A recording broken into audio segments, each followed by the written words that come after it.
Welcome back. I don't know why I did that. But yeah, Acolyte season. Is it a season 1 or is it just a series? I know there's been some confusion on it. We don't know for sure. Hi, I'm Jared Buck with subs, Jared the Dark Jedi from the Nerd Academy podcast. Introducing myself because Mitch refuses to. He and I do a show together now too, so he thinks I'm just some floozy. Because I thought I only think that now. Joke's on you. He sees the way we tweeted Joe Organa. So we don't know for sure yet. Leslie Headland and a lot of the folks who worked on The Acolyte have made allusions to they have plans for a season 2 that they want to do a season 2. There have been some executive producer people who have done a lot of we'd like to see a season 2.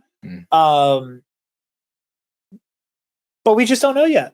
We just don't know for sure yet. I feel like it's a given, to be honest. I hope you're right. I don't think you leave this show in this spot. I don't think you introduce a character like Plagueis and then don't come back to that. Oh, we're jumping right into the Plagueis of it all. I mean, it ties into the season 2 bit, doesn't it? Right? Like you don't just drop that and then be like, yeah, we're done. I think a lot of my feelings about how the season ends. I think a lot of my feelings about how the final episode that we have of The Acolyte ends will depend on whether or not that is the finale or the season finale.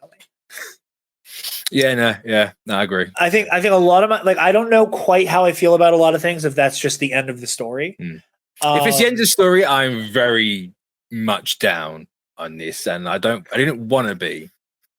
Because it's a very strong episode, but it's a very strong we'll catch you next week type of vibe. You're very right. It is a very strong see you next time on Star Wars, The Acolyte. Find out how we do the exact same season, but with different characters swapped. No, I think I say that not in a bad way, in any way, shape, or form. No. I think it's really, a really fascinating choice to end it where it does. It's honestly my favorite part of the show. Because if you pick it back up where we left off, right? May is given the opportunity for the first time to make decisions. To quote who I hope is our next president, in the context, she exists in the context of everything that's come before. Yeah, unburdened by what was. But truly, like she gets, like she has the opportunity. That's why she says it all the damn time. Does she? I don't know. No, there are so many compilations of her saying that, and the passage of time is deeply fascinating to me. But without the coconut tree. Do you think you just fell out of the boat to trade? But. Class. Deeply funny, deeply timely. Hello, everybody. But I think it's really fascinating to frame it like that because May now has the opportunity to make educated choices with a healthy distance from what happened, but with it still being fresh. Whereas Osha is in this weird place where we have seen that she is somebody defined by a longing to belong. Right? That, she didn't quite fit with the Coven on Brendok. It was not something she wanted. But when she gets to the Jedi Order, she is very biasedly unable to figure out her place within it because she's only playing with she's not playing with a full deck of cards about how she got here and why some Jedi like Master Endara are resistant to her being trained. So she washes out of the Jedi and then she just kind of spends her life as a mechanic and doing her own thing. But that's clearly not fulfilling for her. So now she's found this new thing that has, in a similar way to how the Jedi were presented to her, not intentionally, of course, maybe intentionally on the stranger's part. But now she is presented with everything you knew before was a lie. Everything was a deceit. Nothing you know is true. I can show you truth. Join me. Which also, again, very important to remember, happens basically with May at gunpoint. That she traded her life for her sister's. Sister, air quotes. Whatever that's all about. Herself. Her other half. So yeah, I think that's really interesting. I think it's also interesting the way that they do fully flip. That May can get a front row seat to the Jedi doing for her what they couldn't do for Osha, of being honest and forthright about what happened to her family on Brendok. As complicated and as complex as the choices Vernestra makes at the end of the show, or at the end of this season, praying, hashtag renew the Acolyte. The choices Vernestra makes, if there is one thing she tells the whole truth on, it is the Brendok situation, to our knowledge. It is that, Soul couldn't see the forest for the trees, no pun intended, and the situation Did you say forest or you say force? Forest. Okay. I thought you said force. And I was like, how did you not intend that pun? No, the forest, just the pun is Brendok. But, he couldn't see the forest through the trees. The situation got out of control. He made a lot of choices. I'm sure we're going to talk about Brendok. And I can give my thoughts on that as we go. But, May has the opportunity to be shown this is what the Jedi are capable of at their best. And I think that'll be really interesting to juxtapose Vernestra, who through much of this season has chosen to withhold information from the Jedi Council and by extension the Senate, who has chosen to kind of Dark Knight Soul, that she has made deceitful choices that she thinks will in the long term preserve the Jedi's autonomy, that she thinks will preserve the Jedi's ability to do what they are charged to do and, keep the peace in the galaxy. But it is very complicated and it is very difficult. And all of the choices she made to then put her in the role of, no, I'm going to be very forthright with you, May, because you deserve that. Which is the inverse of what May got, where Osha is now going to get a much more tender, a much more soft touch, not want to say kid gloves, but like an easier going version of this lowercase s Sith dark side training. That is not rooted in an outright deception. The way of the Sith is to lie and to cheat and betray. But it is not the outright, you will not know who I am, I'm going to give you your mission in a riddle type thing. So they kind of go from where they were to now getting an optimized version of the life the other one lived. Yeah. And I think it becomes very interesting to fully develop them into their own person, getting the other worldview in the most optimized, for lack of a better word, conditions. Yeah. And I think that is very fertile ground for a second season. Do you think, because part of me really you had the whole Chimere or Chimeres, the original Knight of Ren theory, right?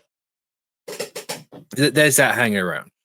I wonder if Plagueis is here as not a smokescreen for what the focus of this whole thing is, but whether they're trying to set up I don't know if a second season could be out before Rey's movie, but it's like, hey, look, this is the origin of where Kylo Ren came from, and then May and Osha become the origin of Rey's new Jedi philosophy. The Acolyte ends with May and Osha becoming one person, and then I don't want to use the term Grey Jedi or whatever the hell the middle term is. I really want to avoid using that, but I wonder if they're going to play along with that sort of for lack of a better term, Grey Jedi. Yeah. If they take the whole thing of balance, where I can't remember who said, I don't know if it's George or Filoni said it. I'm certain someone said it recently. Whereas the whole thing of balance with the Force is that one's not being used. Like the light side's in balance because it's being used. The dark side isn't in balance because the Jedi aren't letting it be used.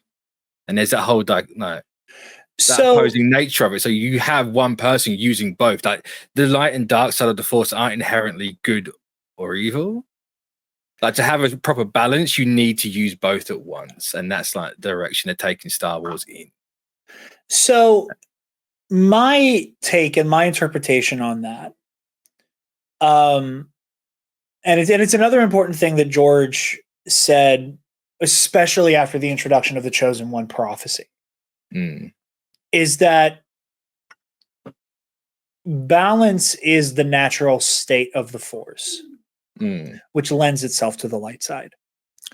Because darkness will always exist. The dark side, like capital D, capital S, dark side of the Force, will always exist.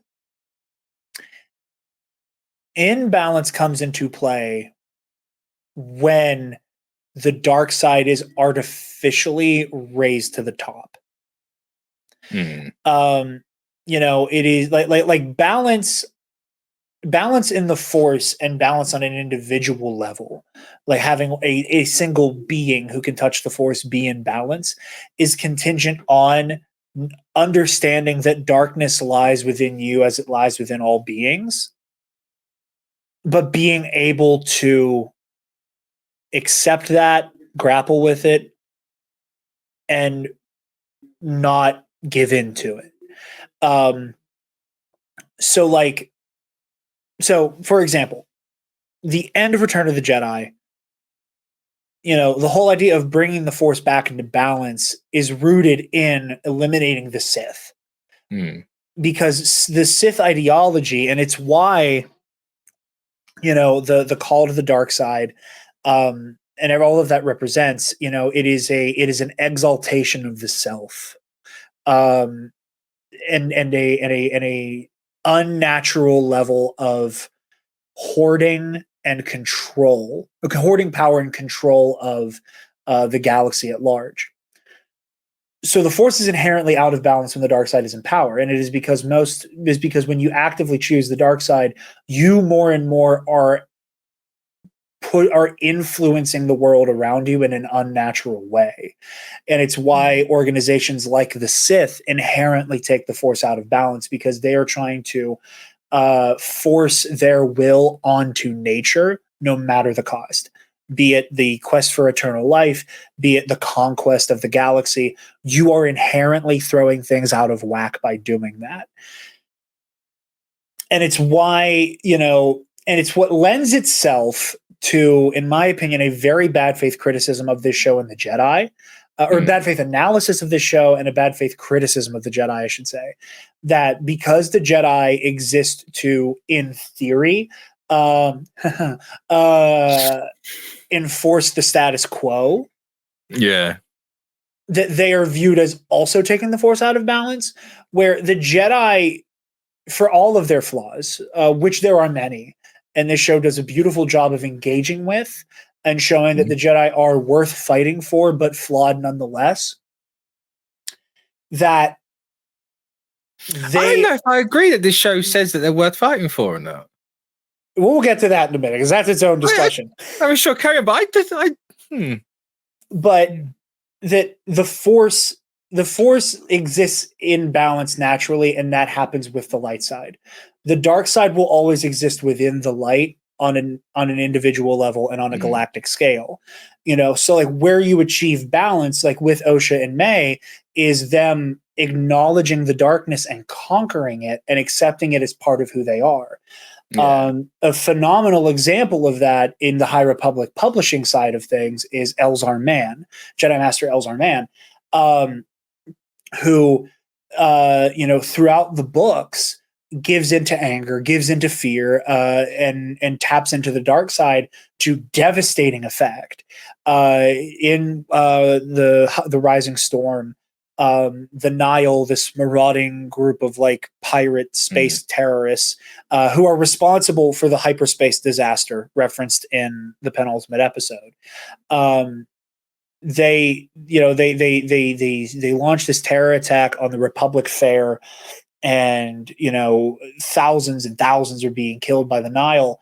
And Elzar Mann, in a moment of desperation and anger and frustration and fear, uses the Force to basically rip one of these like floating islands out of the sky to like crush a bunch of Nile fighters.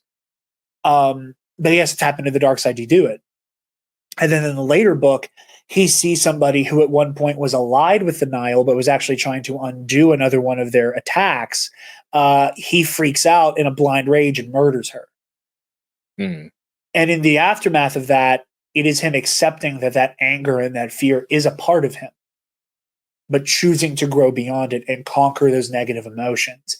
It is the difference between the High Republic Jedi at their peak and the prequel era Jedi, Clone War era Jedi. That this misunderstanding of what attachment means, and this misunderstanding of it is not bury your feelings, it is learn to engage with them healthily and learn to understand the difference between I feel anger or learning the difference between I feel anger. Anger is human. I cannot let my anger dominate how I'm feeling, but I'm feeling anger right now. And how that is opposed to I'm feeling anger, so I'm going to push the anger down and push the anger down and push the anger down and turn myself into a human pressure cooker until I snap and horrible things happen because I can't control it anymore. So yeah, like that specific example is what in my interpretation, based off of what I have heard George and Filoni and other people who have operated in this space say, that is how I've always defined balance. Is that it is a matter of squaring the light and dark within yourself, but understanding that the dark side inherently breeds imbalance. Because when you give into those emotions over and over again, all that will happen is that you will start to act out of accord with nature and out of accord with the will of the Force. Yeah, that's fair. I don't know if it's the Destiny player in me. Because obviously they took a lot from Star Wars, like every sci-fi does. But it's like big white thing, light good, dark triangle thing, dark bad. Then you get to a point where it's like it's not inherently neither side just because you're one or the other. You're not good or you're bad. It's you. In the end of the day, to win, you got to use both. No. It's the person behind the thing that's the bad thing. It's not the thing itself. It's very guns don't kill people, people kill people, I suppose. But yeah, it is complicated for sure, And again, like there are people who tap into the power of the dark side to try to do good things, and I think it is the mission statement of Star Wars to remind us that the path to hell is paved with good intentions. That that a lot of it is the why, but also it just as important is the how, that it is like, let's take Force Lightning, for example. It is a Force ability that exists solely to inflict excruciating pain and a violent, horrible death on another. There is no real justification a Jedi can come up with for tapping into the dark side to use Force Lightning, because it inherently exists to inflict horrendous suffering and an awful death. That is the function of Force Lightning.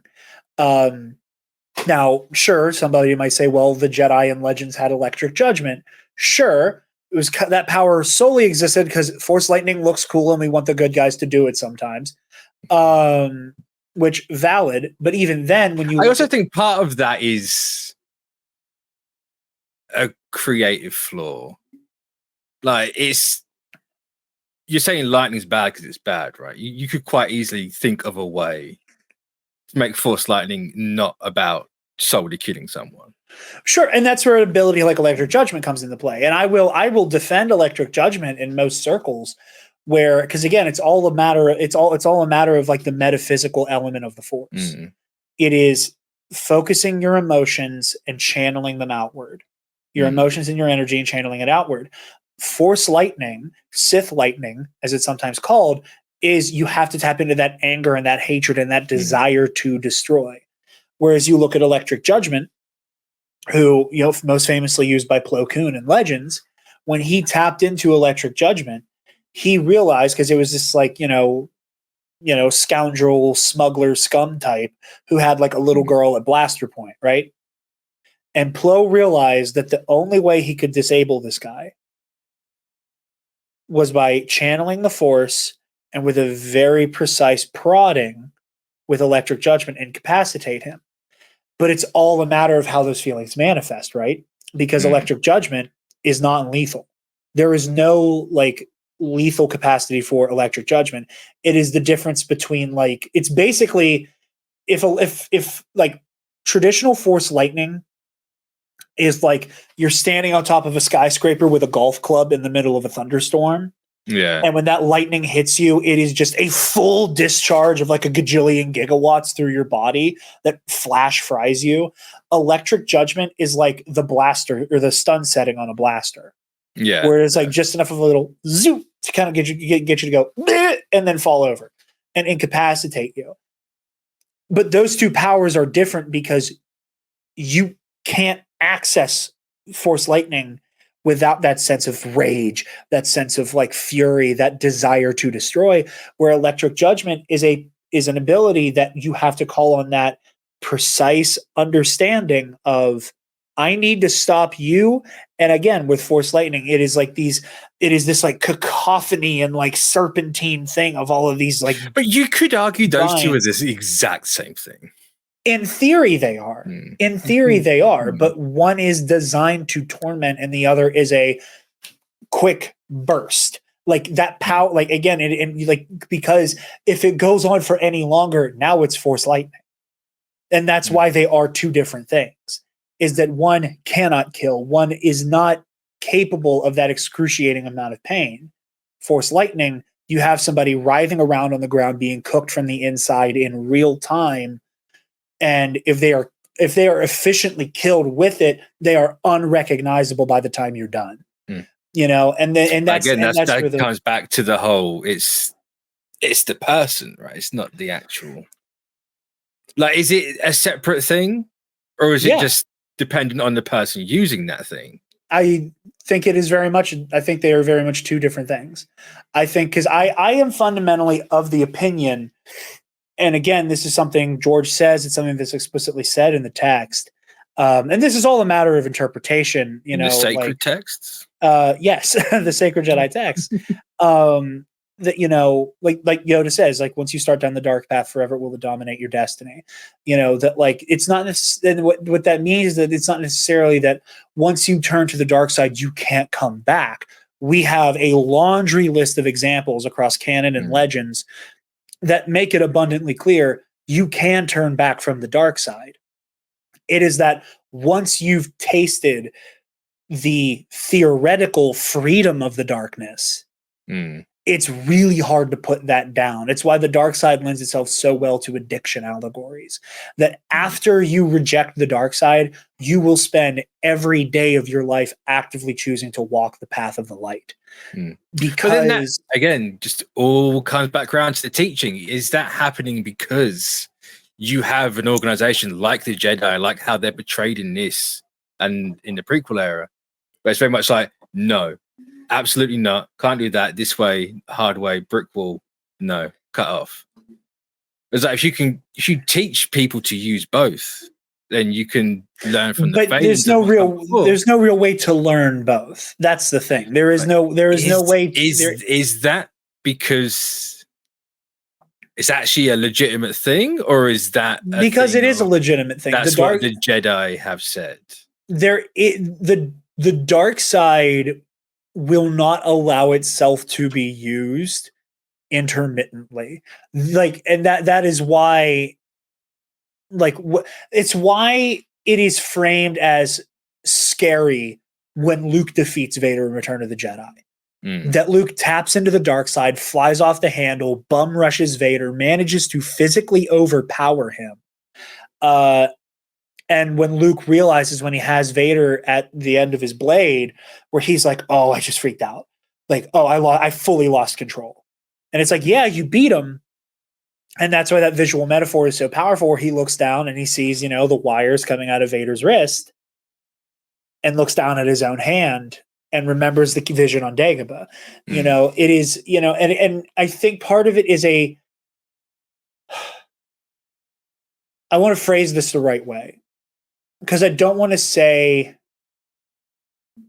I don't want to say that if you don't read Star Wars, you don't have a more full understanding of the Jedi, because that's not what this is. That's not accurate.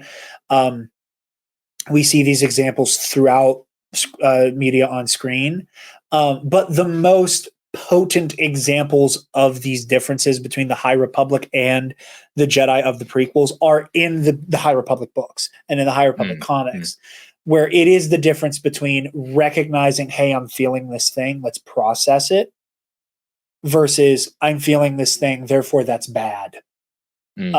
Because the dark side will consume. And it is something that the prequel era Jedi kind of leave themselves accidentally open to, is the ability for that darkness to swoop in. And it is because of that repression. And part of that is also on individual Jedi. There are Jedi within the order like Qui-Gon Jinn, to a certain extent like Obi-Wan Kenobi, who are capable of going, I'm feeling this thing. Why am I feeling this thing? I need to understand this thing. It's human to feel this thing, but I cannot rely on this feeling. I cannot live here. And then you do have that Jedi like Anakin, who got the short end of a lot of sticks, who learned a lot of the wrong lessons. Part of that is on him. Part of that is on the Order. Part of that is on Obi-Wan and Yoda individually. Part of that is on the Emperor for deliberately muddying those waters. But at the end of the day, Anakin, along with a lot of other people, learned the wrong lesson of repress, and turn yourself into a pressure cooker.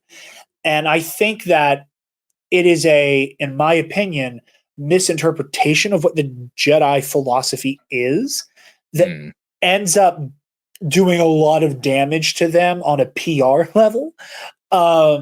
Because again, like, the dark side will consume. Every single Jedi we see try to tap into the dark side, for good or ill, are inevitably consumed by it and realize that is a barrier they need to put up. It is why it is the emotional core of Jedi Survivor. That embracing of the darkness is inherently damaging to Cal, that he is losing control, that he is on the path to alienating the people he loves because of it. It is the story of Anakin Skywalker, that his inability to understand what those emotions mean allow him to fully be subsumed by the dark side. Yes, is it on paper very black and white? Yes. Part of that is the point. Part of that is the point of it being, again, it's a morality play. And there has to be that. Where these stories get fascinating, where the Acolyte in particular gets fascinating, is in those nuances of, do I live in these emotions, or do I process these emotions and pass through them? And that's complicated, like those are harder questions to answer. And I think that Star Wars gets a bad rap for being too black and white, and for not wanting to play in that morally gray area, where no, I think it lives in that morally gray area. But at the end of the day has an aspirational final thought of, we are all a mixture of these things. We need to choose to be the better part of it. Yeah, that's fair. I'm with you. Part of me just, the show just gave me this impression, because I think they portrayed, whether he's a Sith or not, I'm not entirely sure, to be honest, but with like Kamir, they portrayed him, that whole idea, in a very different way to what they have done, at least in like the live action, from what I've seen, right? You know, I don't do the keen homework. I'm not that much of a nerd. Right. That's what you're here for.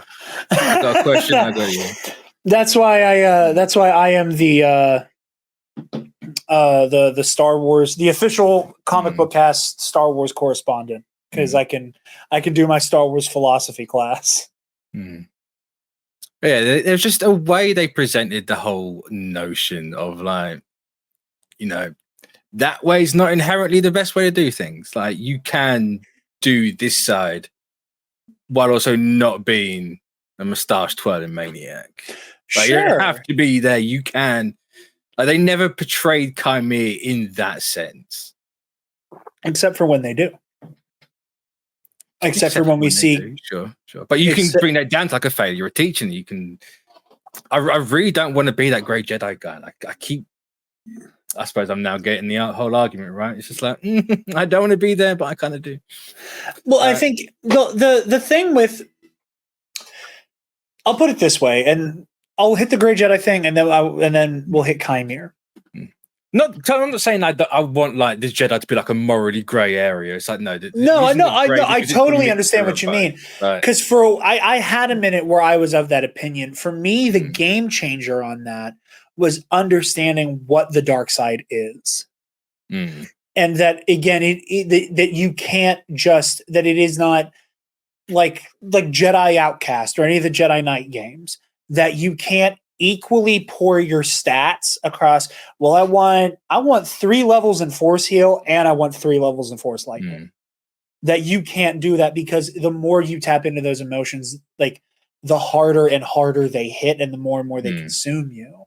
And I think that the issue that the way the Jedi are depicted, that it runs into, is that that we want to separate the Jedi philosophy as it regards to feelings and attachment and all of those things from its relationship to the Force.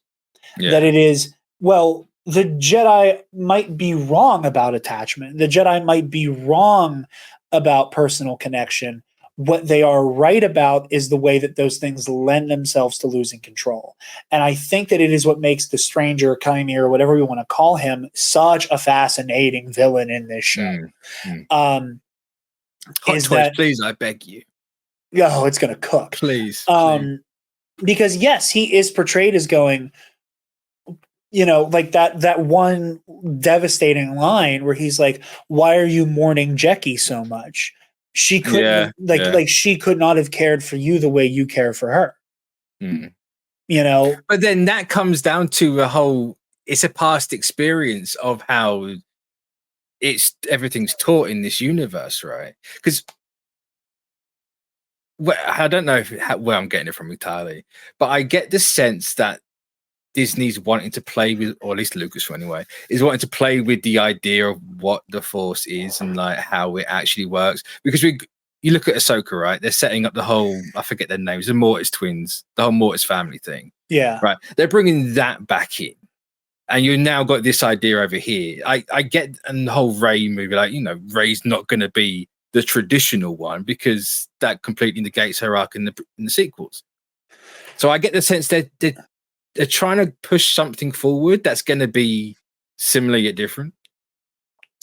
And I don't know if I'm just like latching on to the whole like using both and changing the game up, saying that is a thing you can do and everyone's been wrong the whole time.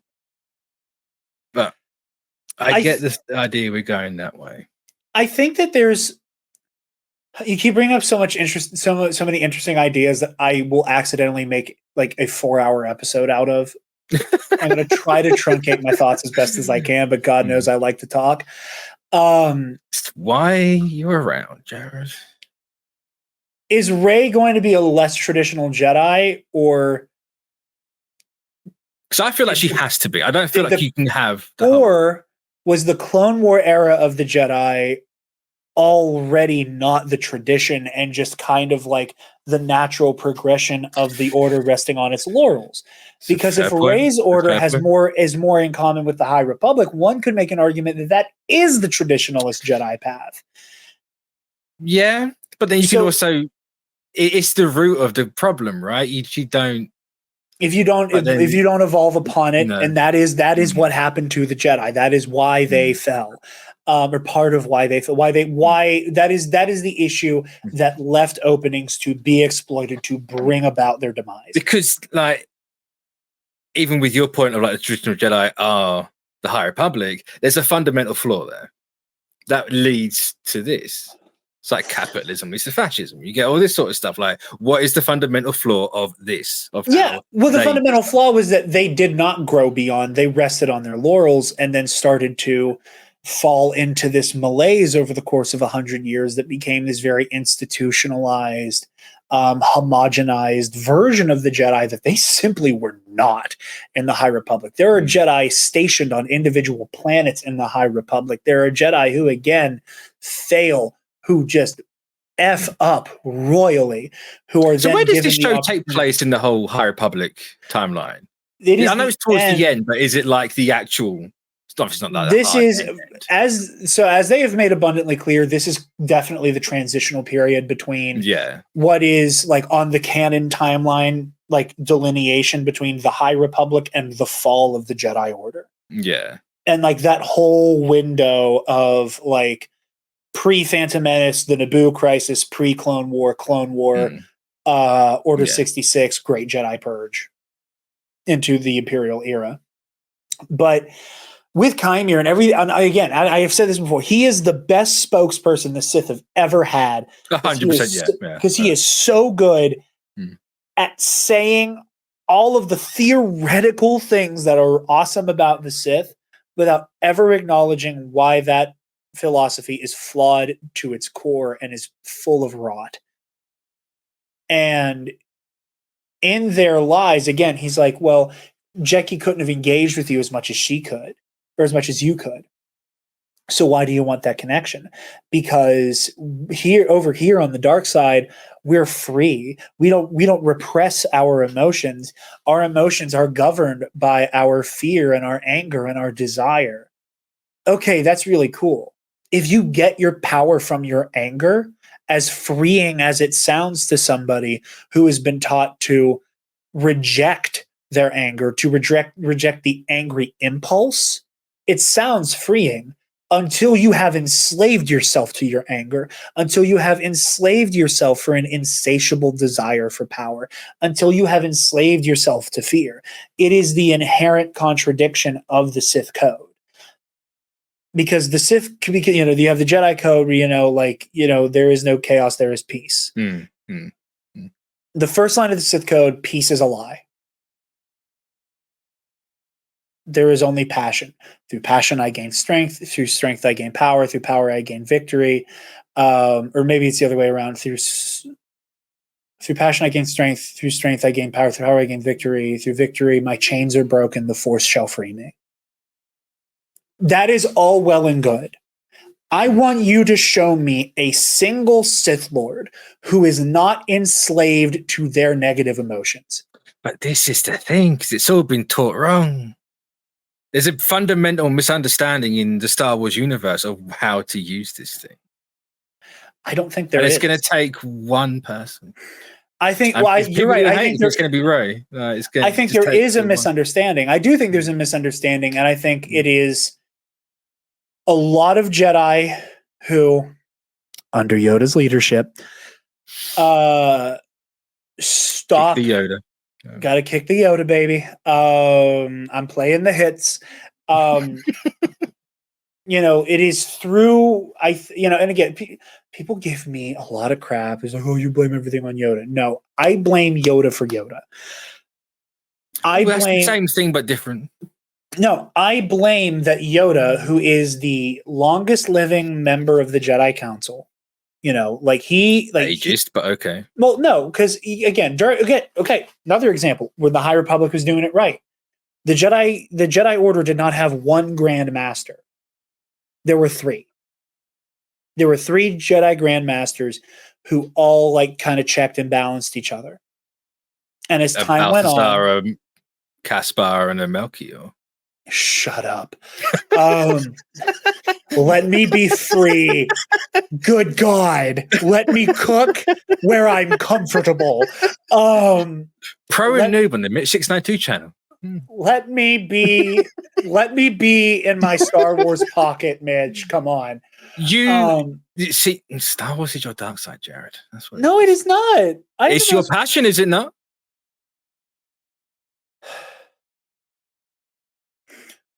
That was clever. And we don't have time to unpack that. But you know, so you have 3 grandmasters, you know, there is. So again, as things kind of like start to whittle down, we go to 1 grandmaster. And let's do a quick head count. Yoda, Yaddle, Operensis, Yariel Poof. That is 4 out of 12 masters on the council who are around for the That last one is not a real name. I know what Lucas's Star Wars is like. That last one was not a real name. Yariel Poof. Google it right now. No, I'm not. I refuse. I'm not having that in my search history. You know exactly who he is. You know that long neck dude who's right behind Anakin in the Phantom Menace? Of course it is. Of course it is. Yeah. Of course. That's Yariel Poof. But yeah, so that's 4 Jedi who were around during the Age of the High Republic. Well, sorry, 5 Coyote Mundi, who are all there for the Golden Age, right?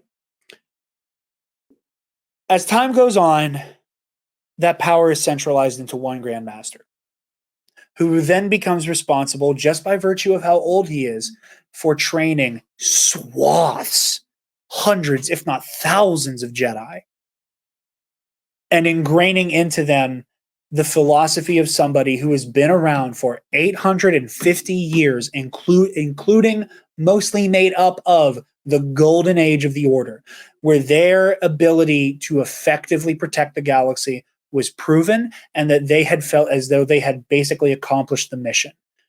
And it is the fundamental difference between where the Jedi fall short and the Sith fall short.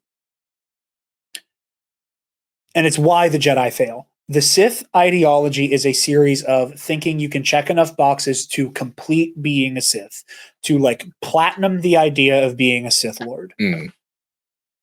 Whereas the Jedi are supposed to understand that code is shooting for the moon and landing among the stars. We are going to do our best to live up to this idea. Maybe we don't hit it every day, but we can try again the next day. That just sounds like a skill issue. The Jedi of the prequel era, I think, started to have that. We can eventually platinum being Jedi. And I think the Order as a whole thought they platinumed being Jedi. And that is the fundamental issue. And that is where, and again, it's a difference about how those things manifest. On the dark side, that manifests as nothing is ever enough. For the Jedi, it manifests as we just kind of stop iterating upon ourselves and improving ourselves and finding ways that maybe we're falling short. Maybe we can grow beyond this. Yeah,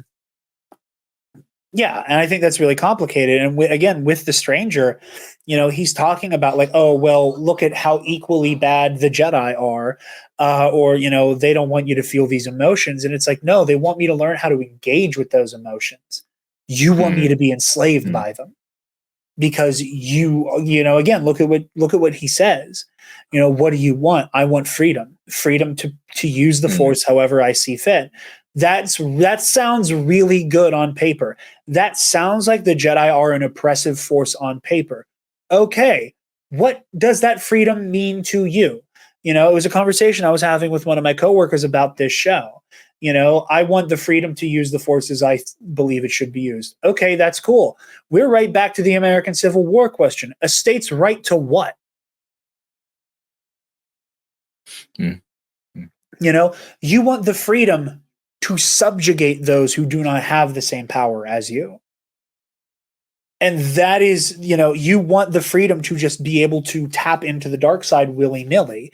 And that, again, it is that you will never have enough. It turns into this snake eating its own tail that you will eventually either implode on yourself or explode devastatingly onto those around you. And he does a great job of selling it. He does a phenomenal job of framing it in an amazing way.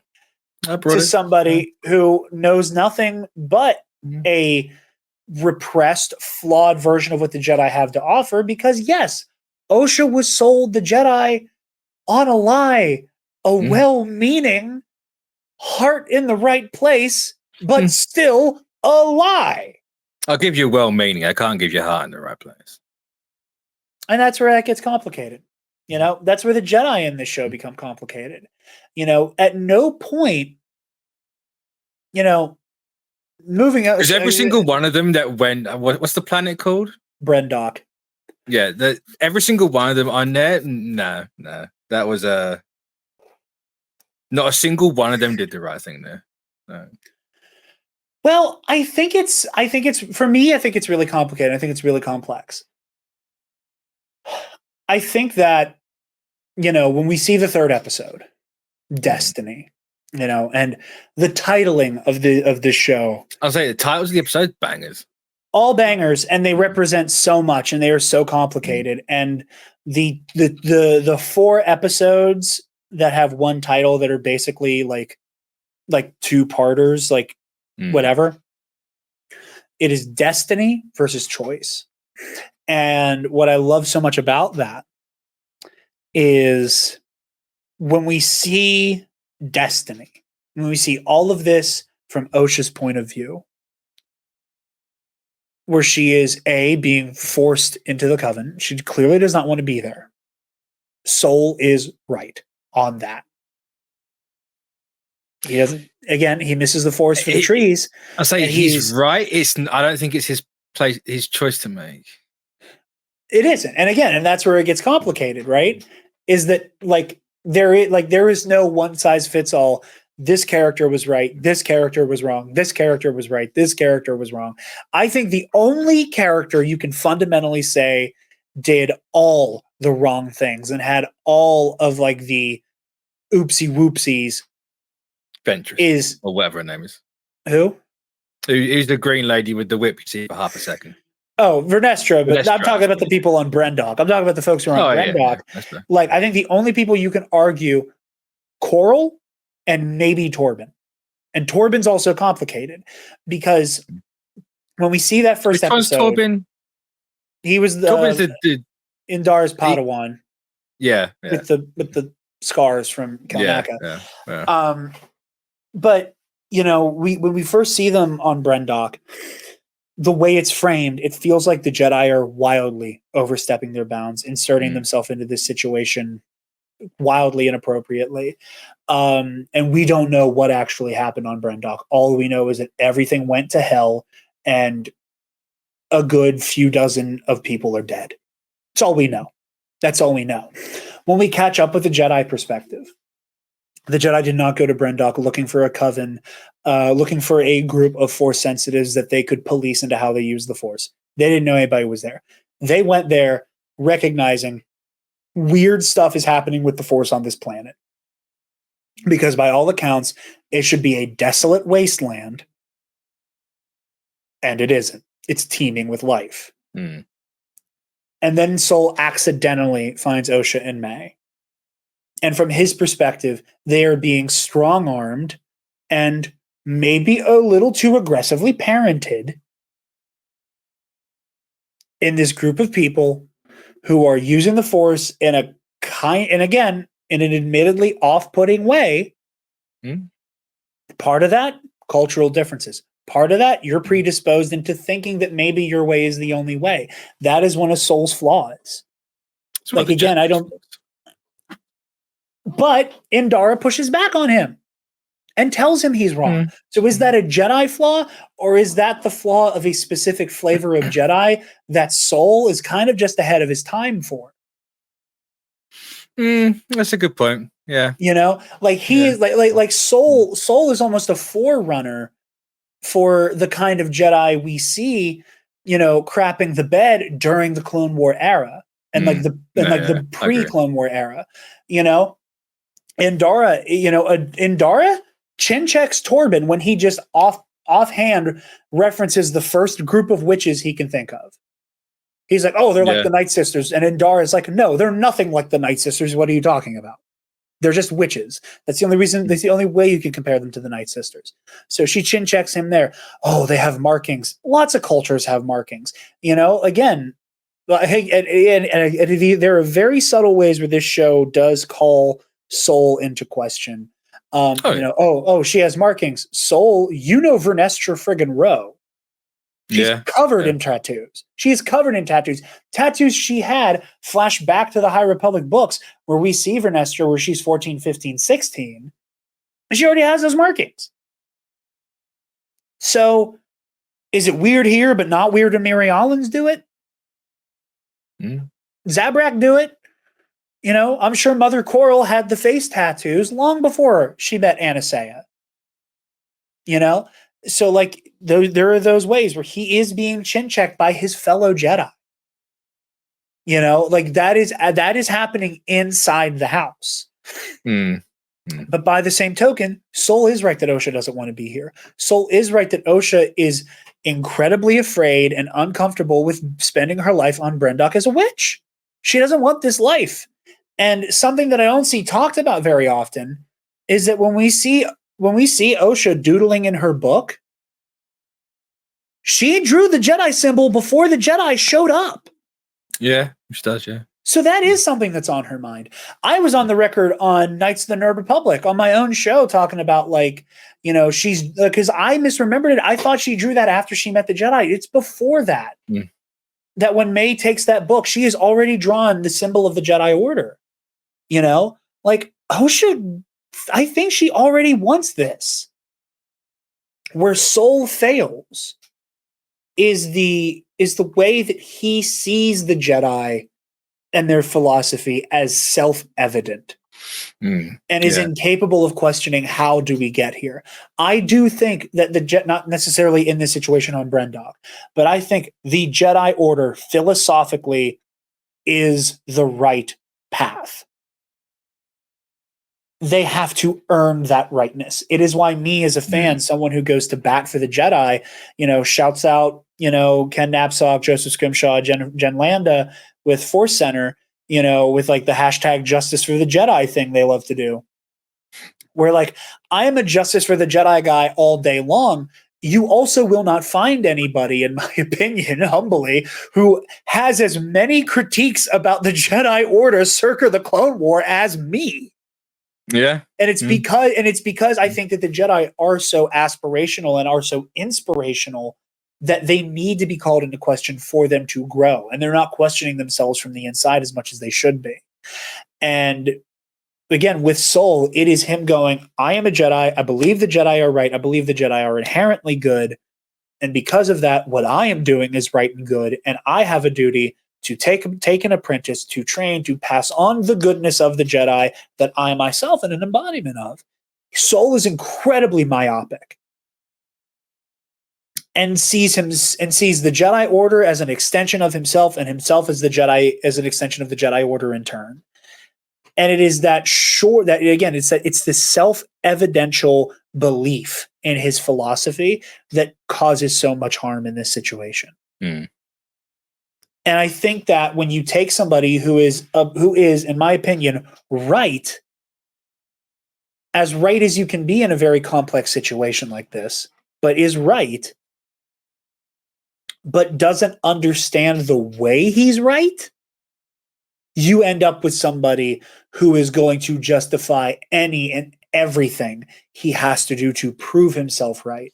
Because in his mind, he was right the moment he showed up. Yeah. So is he right, or do you just agree that he did the right thing? So I think they're very different things.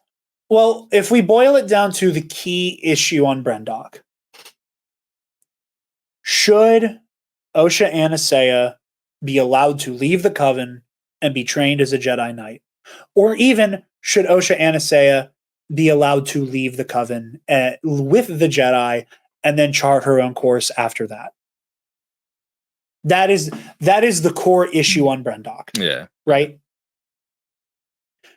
Soul believes Osha should be allowed to leave the Coven and come with the Jedi. Now he adds the little extra sauce on top of and join the Order and be trained as a Padawan under my mentorship.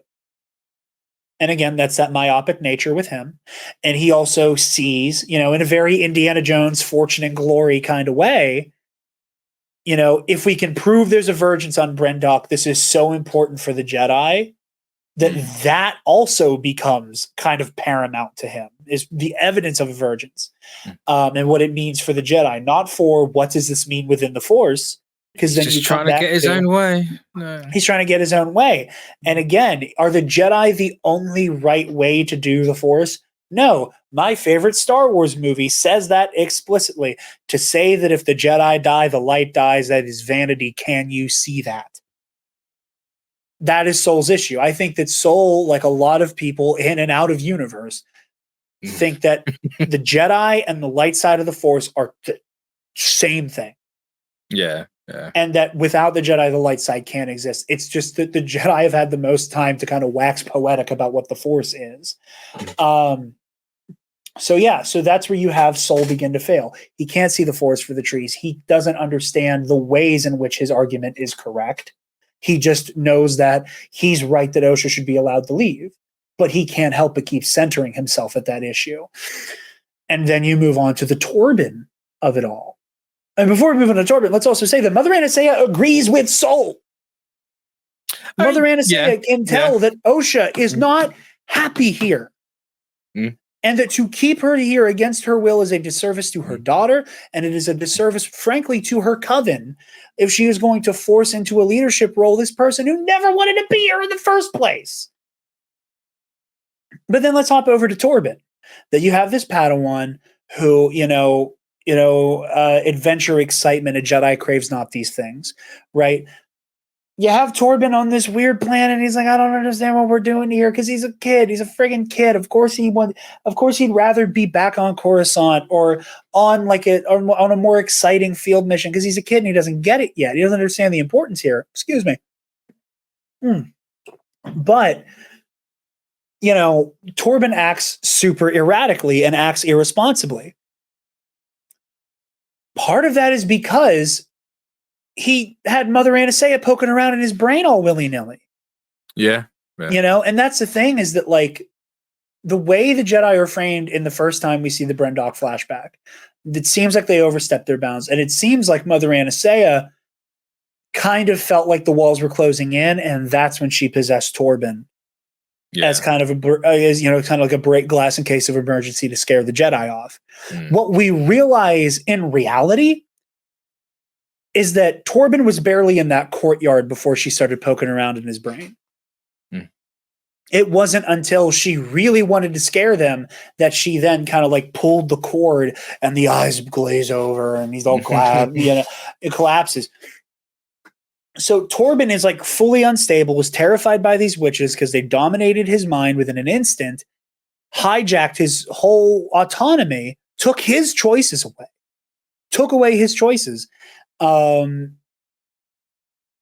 when he's like, Master Soul is right. We found a way to prove there's a vergence and we can get off of this terrifying hellhole. Let's go get it. Yeah, I don't blame him because the witches transgressed against the Jedi. And yes, the Jedi were, again, as much as we, as exonerating in a way, knowing that the Jedi didn't know about the witches and they weren't there for them. And they were, they came in when they thought some weird stuff was going down in that fortress. They still broke in. Yeah. They still came in the middle of that ceremony. At no point did the Jedi think it was proper to just go, hey, we didn't know y'all were here. It's a pleasure to see you. In broad daylight. They wait until that ceremony to interrupt it. They were wrong for that. It's like that in and of itself is very complicated. The Jedi do overstep their bounds. And while, again, this is where I will say, I do think their hearts were in the right place. Soul wanted to do in his mind what he thought was right for Osha. What he didn't stop to do is recognize where he was overly inserting himself into those choices and inherently taking some of her choices away. in the same way that Anastasia took some of Torben's choices away, the way that Mother Coral took all of Kelnaka's choices away and caused him to do something that is an affront to his culture. That's the whole getting the claws thing out, right? Yeah, the Mad Claw stuff, where you pop your claws and like use them offensively against another being. Mm. You know, we're like Wookiee culture, like you're only really supposed to be popping those claws to like climb and stuff. Yeah. You're not supposed to be mauling people, and because it's dishonorable and it's cruel and it's animalistic. And again, what is the big transgression we all accuse the Jedi of, even after we get the clarification on what happened? Well, they were kind of stepping on this other culture. Yeah, that's true, and that's inappropriate, and the Jedi should have had a little bit more of a light touch there, even though a lot of them were still trying to be as respectful as they could, but were kind of weirded out by this coven of witches who are seemingly using the dark side. Yeah. Which is concerning. You know, like, what are you doing with the dark side? You know, the Night Sisters are allowed to do their own thing on Dathomir. That's all fine and groovy. Everybody knows about the Night Sisters of Dathomir. We don't know anything about you. We let the Night Sisters do their own thing. What are you doing over here? They were kind of intrusive in the way they did that and stepping on their culture a little bit. It's because they're cops. Stop. Don't, Mitch. I'm not allowed to cuss on Comic Book Cast. You are not allowed to do a jab on a show I can't cuss on. That is not fair. Those are the terms of engagement. That is a fundamental you problem. You can't Jedi me on this one. A jab. You're wrong. You are fundamentally wrong. Says the one getting mad about. Because we all know. It's Jared the Dark Jedi. I never claimed to be on the up and up. But no, but like Coral's, they're stepping on our culture, What does she do immediately? Like, as somebody who's gotten a lot of flack for taking off a Mandalorian's helmet in an RPG, what does she do? The Wookiee equivalent to ripping off Din Djarin's helmet. Actually, no. I'm not going to say that. No. I was going to say it's a slight difference, but I caught the mistake in that. And yeah, no. You know, like it is an affront to that culture, fundamentally. You know, whether or not. So you're saying that you were wrong about that? I'm saying that if I knew Drock Wraith was a child of the Watch, I probably wouldn't have done it. But I didn't know until the helmet came off, and so it was wrong to do.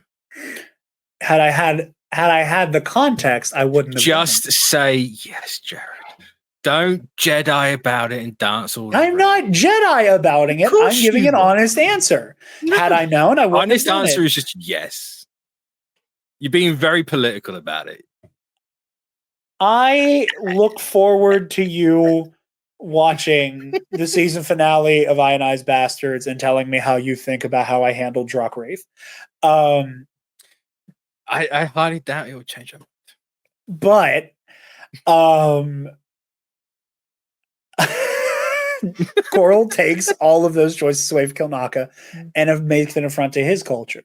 You know, and again, for as much as Coral wants to, you know, defend her way of life and defend her children, and she has every right to do that, it's a matter of how, it's a matter of why, but how is the most important question. You know, she revs May up for a fight. The Jedi show up ready to be like, hey, we need to talk. What is going on with these kids? Because you and I both know there's some weird Force stuff going on here that you kind of need to explain, because this is kind of not natural and normal. By the time the Jedi arrived, all the witches have their bows knocked. Coral has her glaive ready. Coral, yet again, the moment the Jedi show up, starts threatening their lives. Take another step and it'll be your last. You know? So yeah, the lightsabers get drawn. And I think the most complex, hard pill to swallow here is the death of Mother Anastasia. Because again, like Obi-Wan says in Return of the Jedi, certain point of view, man. Like, It's tragic and heartbreaking that Soul killed Mother Anastasia.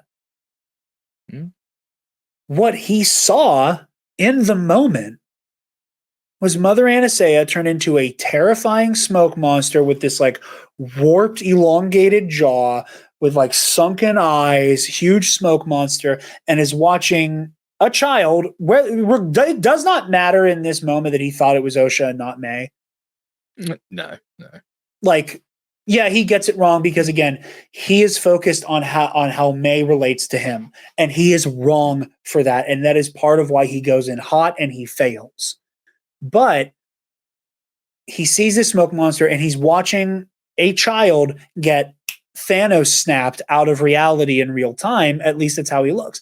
He doesn't know that Mother Anastasia is trying to teleport them out of harm's way. And again, because and again, this is one of those other things, you know, Soul is so like the Jedi are self-evidently correct and right. Does he even know that like a lot of the Force magic stuff allows you to teleport? Does he know the Night Sisters can teleport? Does he? Do you know that Force magic teleportation is a thing? Because if he did, maybe he didn't. Maybe he didn't, and that's why he thought that May was being killed. Maybe he didn't. He didn't. If he does, it makes him fundamentally wrong. If he does, but again, what is he? Well, again, how does it manifest with the Night Sisters? Super differently. It's just like the, and it's instantaneous, not the big like kind of reach out and.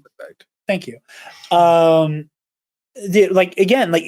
He comes in so hot and comes in with his mind so made up, and that is where he fails. That is where he falls. That is the problem.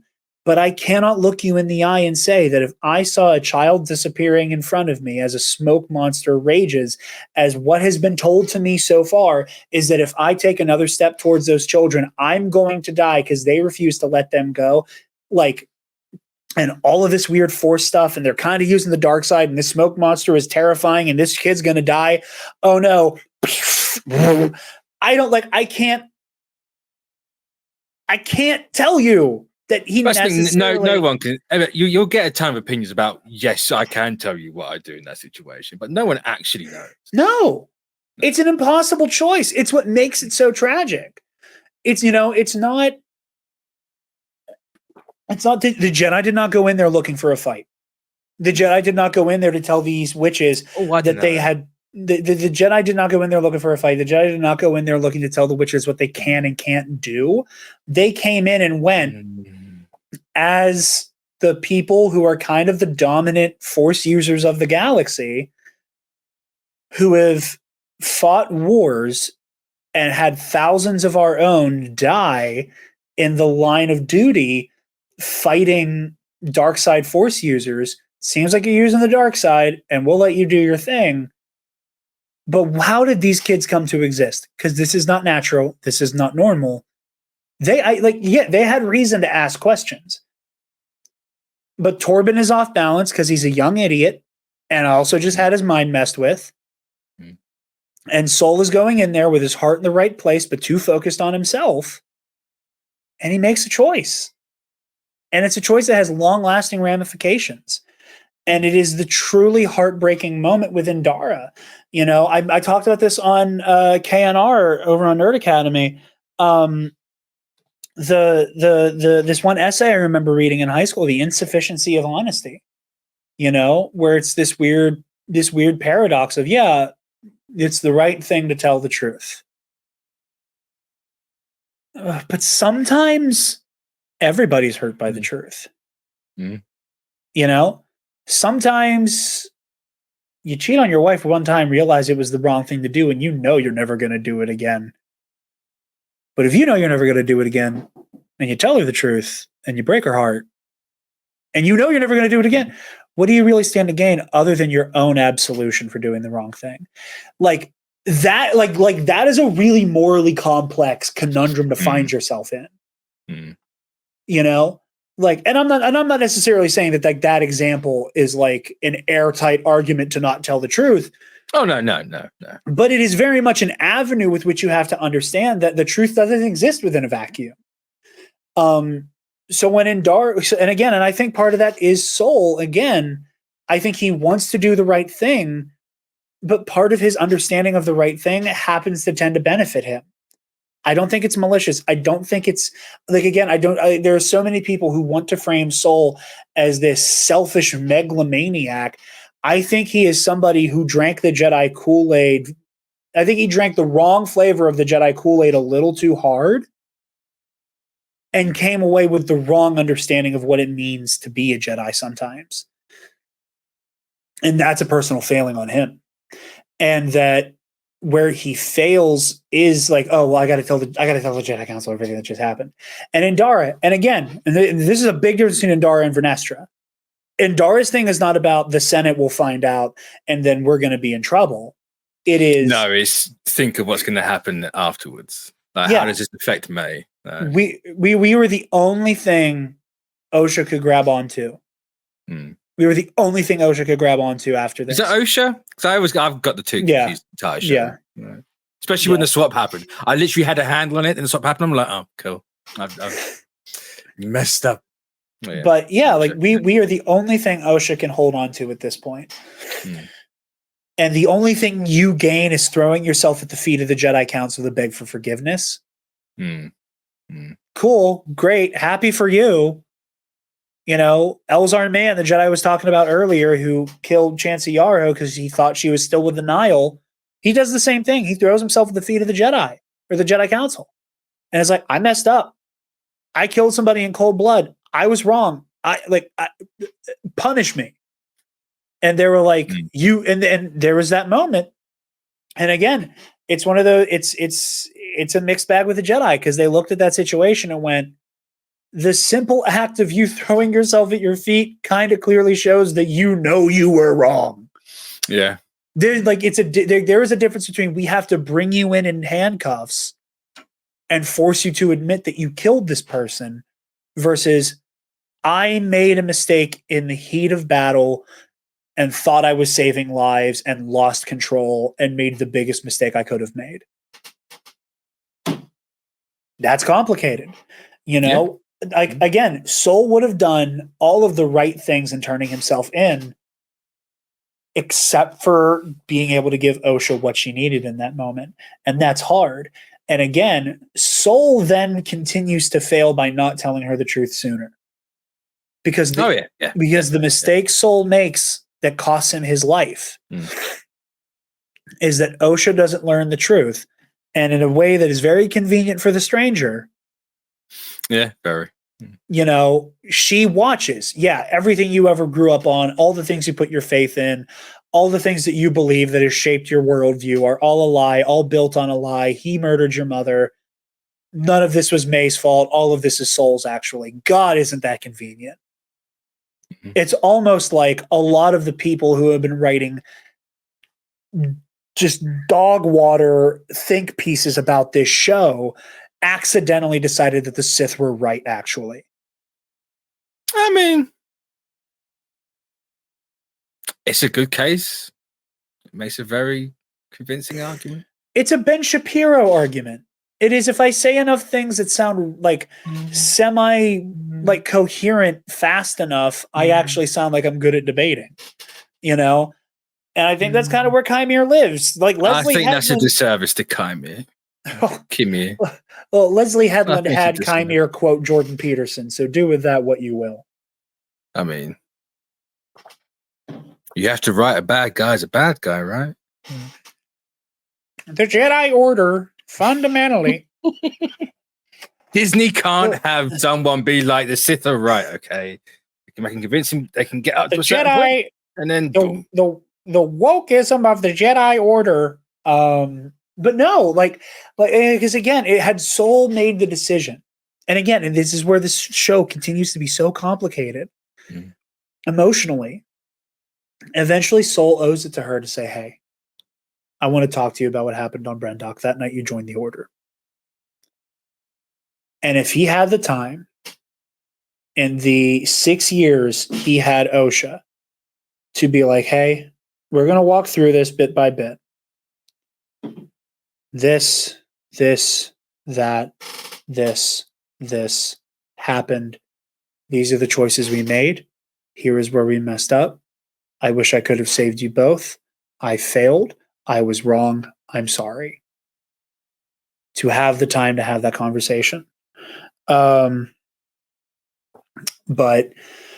he didn't. No. He waited. He kicked that down. He kicked that down the road until he was forced to admit it. And admit it in the worst context possible, where, and I cannot stress this enough, Osha still doesn't know the full truth. She still doesn't have all the context. She still doesn't have all the answers. No. All she knows is Soul lied and he killed my mom. Yeah. Soul kept the truth from me to spare my feelings. And he did kill my mom, but he didn't understand what was happening. And Mother Coral was really aggressive with him and Torben and everybody. And she took over Kelnaka. Like she doesn't have all the context of how this situation went out of control. And both parties could have prevented that. But that he did not have a full deck to play with. And then gave her even less cards out of his own hand. Yeah. But then that just brings it back around to it makes it even more interesting now that they're seemingly setting up the optimized version of each other's upbringing. Yeah. It's this. Now, how does each other deal with that exactly? Yeah. And just to touch on something before I lose it real quick with Kymir, with the stranger, again, like you said earlier, he's not this like mustache twirling, and you're right. It's not like, good, now you gotta kill your father and take the place at my side. It's none of that like over the top cartoonish, like he has a ball sack for a face and he's terrifying with the yellow eyes and he's shooting lightning out of his fingertips and, dry throat and the Palpatine impression wasn't helping. Excuse me. But yeah, he's not this mustache twirling villain until he is. We're not dealing with somebody who was even willing to negotiate with the Jedi. He was not willing to engage with them in good faith in any way. His version of maintaining his own freedom meant viciously, horrendously, horrifically slaughtering everybody on Kofar. No one's perfect. No, sure, yeah, Pobody's perfect. When you see a Jedi draw their lightsaber and have to kill somebody, it's one of my favorite moments in Light of the Jedi, which is like the first High Republic book, where they talk about the reason the Jedi use the lightsaber. And again, I don't care who lives and dies from a lightsaber wound. Argue with the wall. You're only saying that because Qui-Gon's the only one? A, the people who do survive with context. B, physics in Star Wars has never mattered. That's true, yeah. Yeah. It's a fantasy. And C, I don't care. But no, C, the reason the Jedi use a lightsaber, as Jedi Master Loden Greatstorm, one of the goats, says, the lightsaber is one of the only weapons in the galaxy with which you can exact the precise amount of injury on the other person as you deem fit. A lightsaber wound does not have to be fatal unless you're in a situation where it kind of has to be. I don't want to have to maim you, but if my only option is to take your arm to bring you in, I will. If you have made it clear that that's contradicted by the whip. Well, for what it's worth, her lightsaber, she can use that as a normal lightsaber as well. I mean, sure. That's a setting. That is a setting. And part of the reason why Vernestra uses the whip is that it is an exercise in control. The light whip also has settings that are like more or less lethal, where like sometimes it's like I wrap it around your arm and it burns like a son of a bitch, but I'm not cleaving you apart, or she could wrap somebody up with it. I don't know if I like that. At least that's how I've seen it depicted in Legends. Maybe that's not how they're going to carry it over into canon. But part of that, again, is a matter of like control, and like it's great crowd control. We see her use it when she's surrounded by Nile and is able to whip it around her. And, maybe she kills some. Most of them end up lose a hand, lose an arm, blaster is incapacitated, or you suffer a wound that's incapacitating, but maybe you just have a burn on your arm for the rest of your life and you learn your lesson not to come at a Jedi sideways. But like the whole point of the lightsaber is you can hurt somebody as much as you think you have to. Yeah. So let's juxtapose that with how the Stranger fights on Kofar. He incapacitates the Keldor. She's down for the count, is clearly gassed, probably not going to get back up. Stabs her through the back while she's on the ground. He takes two Jedi who are basically disarmed. Jedi, like, force kebabs them onto his lightsaber, stabs them through the heart, pulls the blade, and then beheads them. Like, I just want you to imagine in broad daylight being among the Jedi who find that scene on Kofar. Here's like three Jedi. Here's like three Jedi who all got stabbed through the heart. Here's a couple where their heads are like where it's just bodies and heads. Here's body parts. Here's Yord Fandar with his head spun all the way around. And then here is this 18-year-old Jecki who looks like she got hit with a hole puncher. Like, again, he can talk all this game about the Jedi are the problem. The Jedi aren't killing people like this. The only person we see a Jedi Knight kill in this show is a clean-cut kill. You cannot compare the ambiguous, complicated nature of how and why Mother Anastasia is killed. Can't argue against that. But he ran her through, and she died relatively painlessly, pretty quickly, and it was not a gruesome scene. The heat from a thing like that, no, it's not painlessly. Again, I don't care about the physics of it. As opposed to Jecki Long, who is stabbed through the heart, stabbed through the other side of her abdomen, and then stabbed basically at the base of her trachea. You can make the argument she didn't feel the other two. In such a way. Oh, no, we know she did because we watch her not able to speak, her breath taken away. She's dead. Realizing that she just died at the age of 18 and then collapsing. Like, he's use your anger, destroy. Yeah, he's not doing that. He's not Darth Maul monologuing, sure, but he's a violent, vicious monster nonetheless. And he does a really good job of making you forget that sometimes. It's why he goes to the bad place. Yeah. all DJs go to hell. But yeah, I love this show. So before we bring this to a conclusion, because I have not shut up in about an hour and a half, do you want to hear my Darth Plagueis theory? What do I think of it, or do I want to hear it? Or have I heard it? I don't think you've heard it yet. No. So a lot of people are reasonably assuming that Darth Plagueis is the Stranger's master. Yes. Yeah. And that the Stranger, Chimere, whatever you want to call him, is actively serving Darth Plagueis. And I think I didn't get that impression, to be honest. Well, I know a lot of people are assuming that he served Plagueis and is the current Sith apprentice in the rule of two Baneite lineage. Now, I think a lot of people think that what the Stranger is doing is akin to what Count Dooku did with Asajj Ventress, what in Legends Darth Sidious did with Darth Maul, what Darth Vader does with Starkiller. I'm bringing you in to be an assassin and Acolyte of the Sith, to kind of just hang out with us, do our dirty work so we don't have to reveal ourselves in public. But you're useful until you're not useful, and then we're going to get rid of you.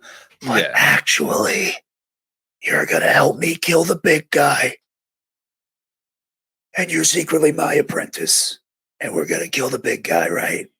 You know, the way that so many of the Rule of Two Sith didn't actually follow the Rule of Two because the Sith ideology eats itself alive. I do not think any of that is what's happening. No. I tend to agree. I agree off the bat, to be honest. Without hearing the rest of it, just that specific point, I tend to agree. My theory is Mitch. Jared. The Stranger is not Darth Plagueis' apprentice. Darth Plagueis is the Stranger's replacement. I am of the opinion. Because a lot of people think that a lot of people have implied and assumed that the Stranger is aware that Plagueis is on the unknown planet. I think it's Baldemnik from Legends. I don't think Baldemnik has appeared in canon. It's just a world. I think it's either in the Mid-Rim or the Outer Rim. That's the Cortosis planet, isn't it? Yeah, it was a planet. Yeah, it's from the beginning of the Plagueis novel. It's where Darth Plagueis kills his master. And that master, Darth Tenebrous, I think is the Stranger's master.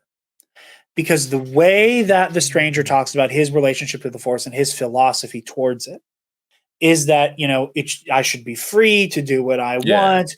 A Jedi like you would call me Sith because that's the closest thing to what I am because I was trained as a Sith Lord. I think the Stranger is a Sith washout. And in the way that he's like, my master threw me away, your Jedi master, he doesn't answer. Now, could he be talking about Vernestra? Sure. Could he be talking about who I am going to assume for the sake of the argument is Darth Tenebrous? I think both of them did. Or he thinks they did. Because again, his whole like, oh, they threw me away. Did they throw you away? Or were you so out of control both a Jedi and a Sith thought they had to put you down? That would be a really cool way of doing it. Nice way to lead into the Knights of Ren. But hey, there's a third. And I'm not opposed to the idea that he is very much of that ilk of the Knights of Ren or this might makes right. They don't really have a philosophy other than we do whatever we want with the Force. You know, we don't give a damn about the Force enough to want to have a big philosophy in religion. We just do as we please. Walk the path of the dark side, but we do what we want. I would not be I am not a hard subscriber to this is the beginning of the Knights of Ren. I wouldn't mind it, and I think it works well as like an end point for this. But no, I think the Stranger posed a threat to the secrecy of the Rule of Two Sith. Tenebrous did away with him. And what we see of Darth Plagueis on what I assume is Baldemnik is Plagueis spying. Yeah. There's you don't have that shot and that you don't frame it like that and not have it be anything else.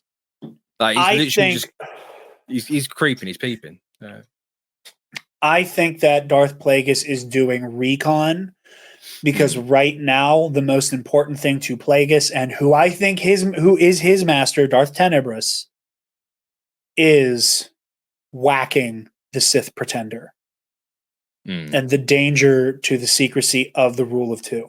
And I can't remember the story or the character's name, but I know there's a story in Legends where a character similar in archetype, if I'm right, to the Stranger, who's a Sith washout, who's just, just kind of like you're just a dark Jedi messing stuff up. Yeah. Is defeated by the Jedi and with his dying breath is like, hey, just so you know, I was a Sith, the Sith are alive, and the Rule of Two is a thing.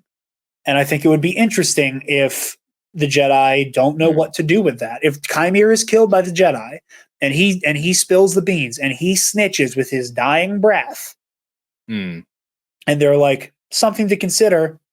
Now we know why Yoda's like, always two there are, no more, no less. And then Mace is like, yeah, I remember reading about that, but we never knew quite what to do with that information.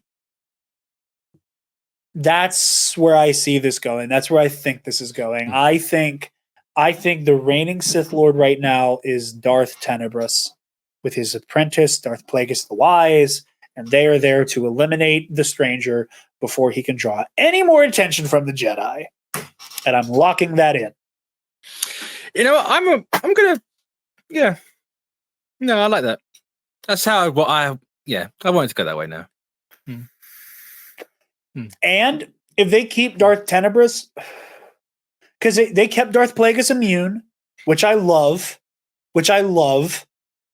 If they continue that tradition of letting Darth Tenebrous be the same species he was in Legends, it's going to be very funny to see in live action.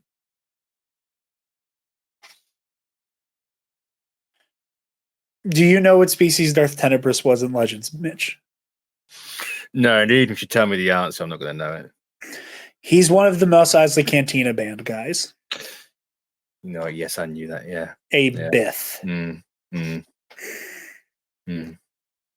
In this like chunky, cool armor with red force lightning. He's a goofy ass looking Bith. But yeah, I love the Acolyte. What can you say? He looks like a bull sack. What can you say? Yeah, I love this show. I think that again, it criticizes the Jedi in a very meaningful, correct manner. It takes the Jedi to task, but at the end of the day, I think the Jedi come out of it looking flawed, but like I said, worth fighting for. You know, I think it's a matter of their hearts are in the right place. They failed. We see that this is the beginning of the Jedi kind of losing the plot. But you know, in the same way as I've loved to say, Andor paints in the negative space of hope. You know, similar thing is going on here, where this show is building towards the knowledge that we have as the viewer that the Jedi are worth it and the Jedi will prevail. But there are a lot of problems that are going to be exploited in a really harmful way. That is going to be, you know, seeing how those problems start to manifest here at the end of the Golden Age of the Order and the Golden Age of the Republic. So, Acolyte, good. Now, I just want to ask you one question. What's up? Because I know people. I don't know if it's a popular theory or what, but there was that theory that the one weird, creepy Padawan with Venestra, people were like, it's Palpatine. Could that be Palpatine? Mog? Absolutely not. No? Listen, No. I know this show caught... Because I can't lie, I kind of want it to be. I know this show caught a really stupid amount of flack from a group of very stupid people about Coyote Mundi's not set in stone age. But I think it would be weird for them to tack on an extra 100 years to Palpatine's life. But this is the thing, right? Is it weird when Palpatine's entire thing is immortality? Here's why I think that doesn't work. Palpatine's whole thing is to aspire to immortality by any means necessary. For him to have lived for 100 years, like... Let me get an answer here. Cry for immortality. How old is Palpatine in... Okay, I'll go with episode 3. So Palpatine during the age of the Empire, around when he dies for the first time in Return of the Jedi, he's 84. Or 84 years before the Battle of Yavin. So he is 87, 88 in Return of the Jedi. Assuming he's actually born 87 years before the original trilogy. He's 87 years when he dies the first time. for him to have achieved a level of immortality before that, I think undermines all of the explorations about how desperately he clings to life. I'm not sure it does. I think it fits with the whole Sith thing and the whole it does. the addiction thing of the dark side, right? This is just a pure hypothetical. I'm not saying I want it to happen. I'm just saying, what if they were to do it, you could do it this way, where it's the whole Plagueis teaches him everything, right? Yeah, my understanding, he teaches him everything, so he's gonna know an immortality or a possible immortality trick in some way. You could just hand wave it away with, he got a taste, it extended his life, it just didn't work out, and then that's why he has this thing for clinging on to immortality. Maybe I love the idea that once Sidious got his empire, all that mattered to him was keeping it forever. And that,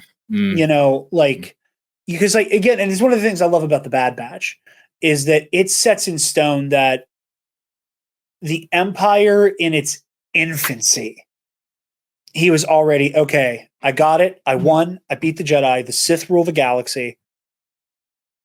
Now I need to live forever. I don't necessarily, it's one of the things, there's a lot of similarities between The Rise of Skywalker and how it depicts Sidious's post-death life and Dark Empire, not the AI slop version, but the real one. But there's a lot of similarities between them. One that I never liked in Legends, that as inconsistent and weird as Legends got, even Legends threw out the window, was the idea that Return of the Jedi was the first time that he died. Or let me rephrase that, that it wasn't the first time he died. Because when Luke encounters Palpatine in his newest body in Dark Empire, he's like, oh my God, I watched you die. And he's like, you think that was the first time I died, which is very different very, very different from Kylo Ren's, I'll kill you, I've died before. Yeah. Is there room for it? Sure. Do I and again, this is my own bias because of how much I love the Darth Plagueis novel, sure. But the framing of Darth Plagueis finds Palpatine as a teenager and takes this unstable sociopath megalomaniac under his wing and realizes that if there was one person who should never be exposed to Sith ideology, it's this friggin' kid, and learns that the hard way. I like that more than Sidious has been around for a couple hundred years. That's fair. I'm not down with it. I like Sidious being the usurper and not, I also don't like Sidious being a Jedi. I don't like the idea of him ever having spent time with the Order. I think it makes it even weirder that he's somehow able to bob and weave around so many long-lived Jedi. No, that's a very good point. Yeah.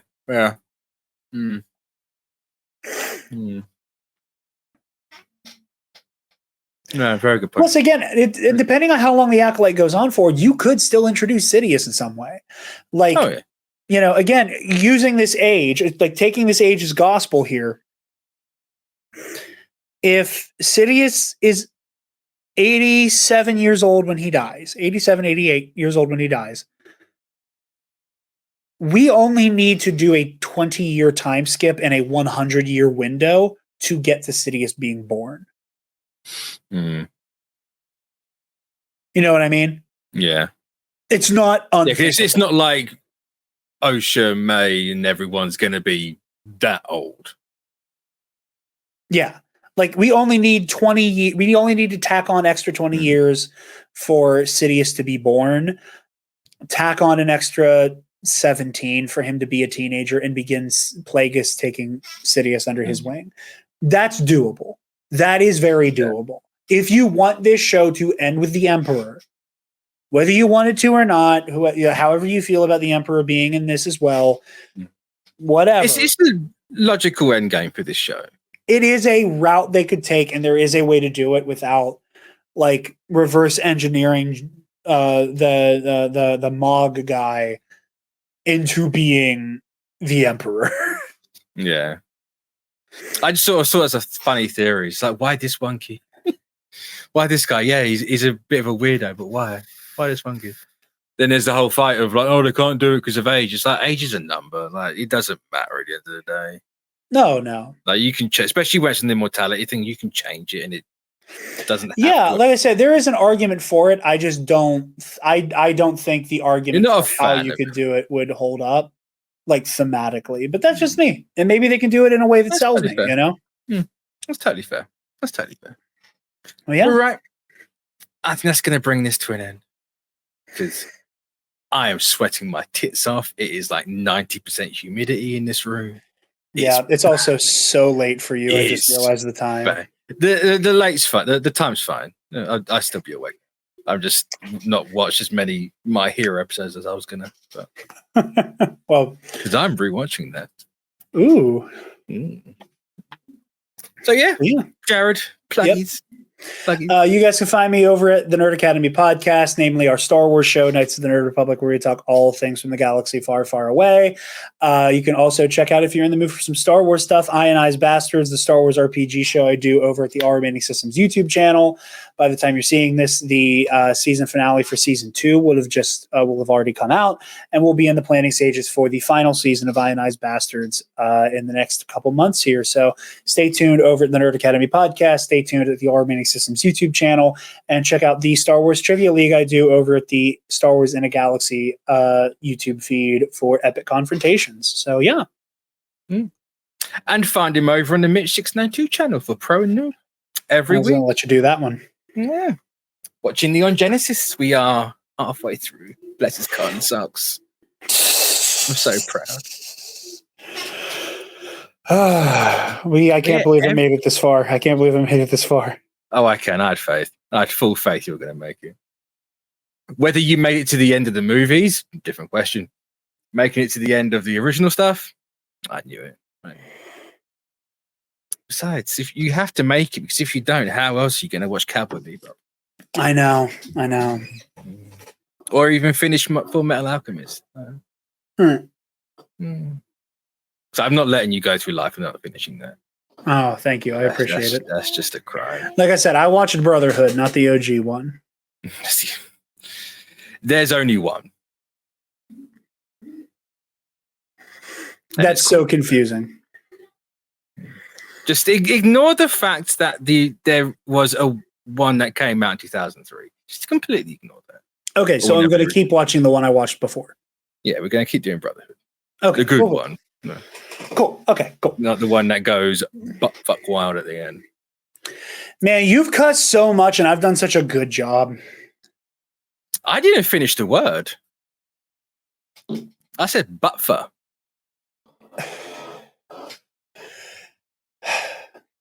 May the force be with you, everybody. I'm ending the recording because we're doing this in my stream. Bye.